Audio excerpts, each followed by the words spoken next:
कोल्हापूर शहर आणि परिसरातील 42 गावांच्या विकासासाठी स्थापन करण्यात आलेल्या कोल्हापूर नागरी विकास प्राधिकरण कार्यालयातील कामकाज गेल्या 15 दिवसांपासून ठप्प असल्याची माहिती समोर येतेय. कामकाज बंद असल्यामुळं बांधकाम परवानग्या, विकास आराखड्याशी संबंधित प्रस्ताव, नकाशा मंजुरी, झोन बदल आणि इतर प्रशासकीय कामं रखडली आहेत. त्यामुळं बांधकाम व्यावसायिक, ग्रामस्थ तसंच सर्वसामान्य नागरिकांची मोठी गैरसोय होतीये. अनेक प्रस्ताव प्रलंबित राहिल्यानं नागरिकांमध्ये नाराजीचं वातावरण पसरलंय. कार्यालयीन स्तरावर नेमक्या कोणत्या कारणांमुळे कामकाज बंद आहे याबाबत कोणतीही अधिकृत माहिती देण्यात आलेली नाही.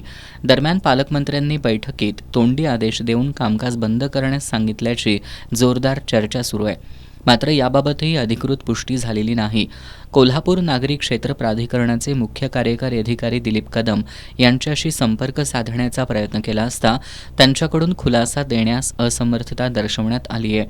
त्यांच्या आधिपत्याखालील इतर अधिकाऱ्यांकडूनही कोणताही स्पष्ट खुलासा मिळत नाही. पालकमंत्र्यांचं याकडे दुर्लक्ष आहे की त्यांच्या निर्देशानुसारच कामकाज बंद आहे. याबाबत स्पष्ट भूमिका जाहीर करावी आणि तातडीनं कामकाज सुरू करावं अशी मागणी नागरिकांकडून करण्यात येतेय.